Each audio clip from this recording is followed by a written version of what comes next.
എല്ലാ reaction video ചെയ്യുന്നവരോടും viewers പറയും, bro ഈ വീഡിയോ റിയാക്ട് ചെയ്യ്, ബ്രോ ആ മൂവി റിയാക്ട് ചെയ്യ്. അങ്ങനെ എൻ്റെ അടുത്ത് ആരും പറയാത്തതുകൊണ്ട് എനിക്ക് വേണ്ടി ഞാൻ തന്നെ റെക്കമെൻഡ് ചെയ്ത മൂവിയാണ് റാമാചാരി.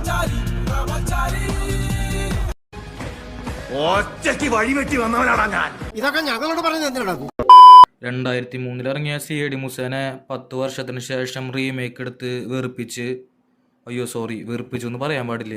കാരണം എന്താണെന്ന് വെച്ച് കഴിഞ്ഞാൽ അവരും കുറേ കഷ്ടപ്പെട്ടിട്ടല്ലേ ഈ പടം ഇറക്കിയത്. അപ്പോൾ അവരുടെ കഷ്ടപ്പാട് നമ്മൾ മാനിക്കണം.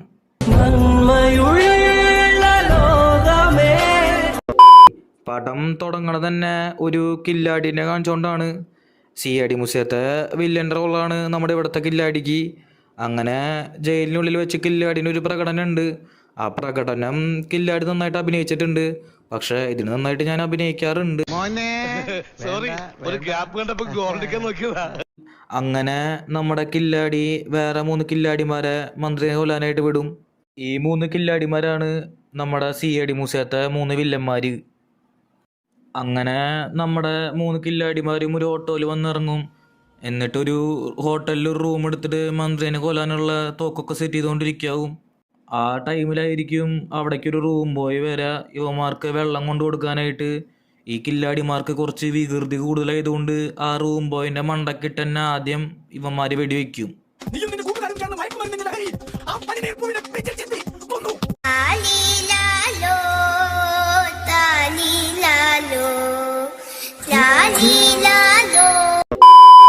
CID മൂസത്തെ ജഗതി ചേട്ടൻ്റെ റോളൊക്കെ ചെയ്ത് നോക്കണത് ഇങ്ങേരാണ്. അങ്ങേരുടെ കുറച്ച് തമാശ ഉണ്ടാവും. ഇനി അങ്ങേരുടെ കുറച്ച് തമാശയ്ക്ക് ശേഷം നമ്മുടെ കോട്ടാചാര്യാനെയും ടാറ്റാചാര്യാനെയും കാണിക്കും. ഇവിടെ കോട്ടാചാര്യ എന്ന് പറയണത് മൂലംകുഴിയിൽ പ്രഭാകരൻ്റെ റോളും ടാറ്റാചാര്യ വിക്രമൻ്റെ റോളും. ഇനിയാണ് നമ്മുടെ നായകൻ്റെ വരവ്, റാമാചാരി. ആളുടെ വരവ് എന്ന് പറയണത് dance with tough steps and cute expression. CID മൂസത്തെ കള്ളനെ അപേക്ഷിച്ച് ഇവിടുത്തെ കള്ളൻ എന്ന് പറയുമ്പോൾ കള്ളൻ എന്ന വാക്കിന് 100% നീതി പുലർത്തി ഒരുത്തൻ. ഇവിടുത്തെ കള്ളൻ വീട്ടിലൊക്കെ കയറുമ്പോൾ കുറേയൊക്കെ ആലോചിച്ച് വരച്ച് കൂട്ടിയിട്ടൊക്കെ കയറുള്ളൂ. ഈ റാമാചാരിയുടെ ഷൂ കടയിൽ വെച്ചുള്ള കുറച്ച് കോമഡി. ആ ഒരു കോമഡിക്ക് ശേഷം നമ്മുടെ റാമാചാരി നായികേനെ കാണും. റൊമാൻസ് വിത്ത് ക്ലോസപ്പിന്റെ പരസ്യം. ട്രാക്കുകൾക്കൊപ്പം 99% വരെ കീടാണുക്കളോടും പൊരുതുന്നു, ആഴത്തിൽ വൃത്തിയാക്കുന്നു, ഒപ്പം നിങ്ങൾക്ക് നൽകുന്നു പുതുശ്വാസം. അത് നിങ്ങളെ അടുത്തുകൊണ്ട്. പിന്നെ വണ്ടി ഇടിച്ചിട്ട് ഒരു ശബ്ദം വിത്ത് എക്സ്പ്രഷൻ. പിന്നെ നമ്മുടെ കില്ലാടിയിൽ ഒരുത്തൻ കയ്യിൽ പ്ലാസ്റ്റർ ഇട്ടിട്ട് ഹോസ്പിറ്റലിൻ്റെ ഉള്ളിലേക്ക് വരുന്നതാണ് ഞാൻ കാണുന്നത്, കരിക്ക് കുടിച്ചുകൊണ്ട്. അത് കണ്ടപ്പോൾ ഞാൻ കരുതി റൂം ബോയിനെ കൊന്നേന് ഹോട്ടലുകാർ കില്ലാടികളുടെ കൈ തല്ലി ഒടിച്ചു എന്ന്. പിന്നെയാണ് എനിക്ക് മനസ്സിലായത് കില്ലാടികൾ ചില്ലറക്കാരല്ലാന്ന്. കില്ലാടികൾ ബോംബ് സെറ്റ് ചെയ്ത് കൊണ്ടു നോക്കണത് കരിക്കിൻ്റെ ഉള്ളിൽ വെച്ചാണ്. അപ്പോൾ ഇതൊക്കെ കില്ലാടികളുടെ വെറും അഭിനയം മാത്രമായിരുന്നു. അങ്ങനെ കില്ലാടികൾ ഹോസ്പിറ്റലിനുള്ളിൽ ബോംബ് വയ്ക്കാനായിട്ട് ബോംബ് സെറ്റ് ചെയ്തുകൊണ്ടിരിക്കുമ്പോൾ അവിടുത്തെ ഒരു നേഴ്സ് കാണും. ആ നേഴ്സ് എന്നിട്ട് പോലീസ് സ്റ്റേഷനിൽ വിളിച്ച് പറയും. ആരുടെ അടുത്ത്? ടാറ്റാചാര്യയുടെ അടുത്ത്. ഈ പോലീസ് സ്റ്റേഷനിലെ സീനെ പറ്റി പറയുകയാണെങ്കിൽ CID മൂസയിൽ കള്ളനൊക്കെ പോലീസ് വെറുതെ വിട്ടയക്കും. പക്ഷേ ഇതിൽ കള്ളൻ പട്ടാപകല് പോലീസ് സ്റ്റേഷൻ്റെ ഉള്ളിൽ നിന്ന് ഓടിപ്പോവും. പിന്നെ കള്ളൻ ഒരു കുൻഫു വേഷത്തിൽ ഫ്ലാറ്റിൽ കയറാനായിട്ട് നിൽക്കും. ആ ടൈമിൽ നമ്മുടെ നായികയുടെ അപ്പൂപ്പനായിട്ട് ഹോസ്പിറ്റലിൽ പോകാനായിട്ട് വണ്ടി കാത്ത് നിൽക്കാവും. അത് കഴിഞ്ഞ് ഹോസ്പിറ്റലിനുള്ളിൽ വെച്ചിട്ട് നമ്മുടെ കള്ളൻ്റെ ഒരു കോമഡി, പ്രാന്തൻ്റെ ഒരു കോമഡി.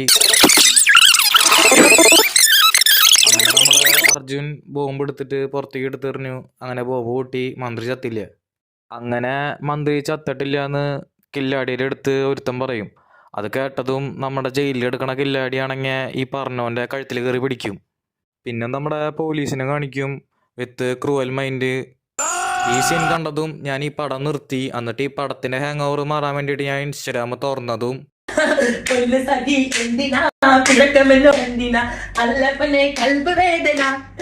ഇത് കണ്ടതും ഞാൻ വേഗം ഇൻസ്റ്റാഗ്രാം എടുത്തു വെച്ചിട്ട് പടം വീണ്ടും കാണാൻ തുടങ്ങി. അങ്ങനെ നമ്മുടെ രാമാചാരി പോലീസ് ടെസ്റ്റിന് പോകാൻ വേണ്ടിയിട്ട് നിൽക്കുമ്പോൾ നമ്മുടെ നായികനെ കാണും. അപ്പോൾ കള്ളൻ്റെ വക ഒരു മോഷ്ടിക്കൽ വെറുപ്പിക്കൽ. പോലീസുകാർ രാമാചാരിനെ ആട്ടും. ആ വിഷമത്തിൽ രാമാചാരി മഴയത്ത് അവിടെ ഇരിക്കും. എന്തിന്? ആണ് നമ്മുടെ ജെയിംസ് ബോണ്ടിന്റെ എൻട്രി.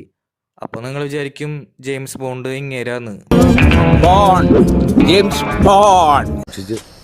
ഒരു കുഴപ്പമില്ല, സന്തോഷമുള്ള മക്കളെ. അങ്ങനെ വെറും രാമാചാരിയായ രാമാചാരി ഇപ്പോ CAD രാമാചാരിയായി. ഇത് കഴിഞ്ഞ് നമ്മുടെ നായിക നമ്മുടെ രാമാചാരിനെ പ്രപ്പോസ് ചെയ്യും വിത്ത് സോങ് PPP ടും ടും ടും.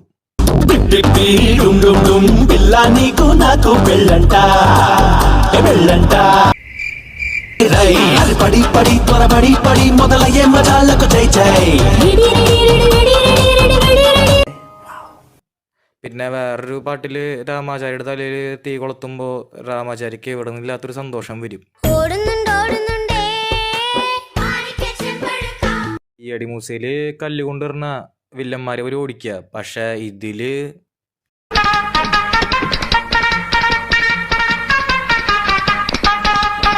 ക്ഷുദ്ര ജീവി സ്വപ്പം മ്യൂസിക് കേൾക്കാം.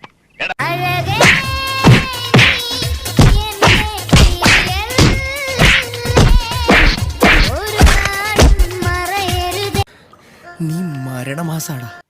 ഇങ്ങനെ പൊക്കോണ്ടിരിക്കുന്ന ടൈമിലാവും നമ്മുടെ കില്ലാടികളുടെ ക്യാപ്റ്റൻ പുറത്തേക്ക് ഇറങ്ങുക മന്ത്രിനെ തീർക്കാൻ. പിന്നെ ഇതിന്റെ ലാസ്റ്റ് സീൻ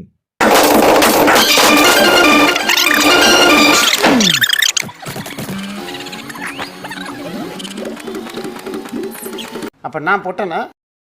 അങ്ങനെ രാമാചാരി കില്ലാടികളെ കൊന്ന് മന്ത്രിനെ രക്ഷിച്ചു. പിന്നെ ഞാൻ പടവും തീർത്തു. അങ്ങനെ The tingle stars like glowing gems. ആഹാ, എപ്പോ? എല്ലാരും ചാനൽ സബ്സ്ക്രൈബ് ചെയ്തോളോ. രാത്രി ഒരുപോലെ കണ്ണടയ്ക്കാതിരുന്നുണ്ടാക്കിയതാ.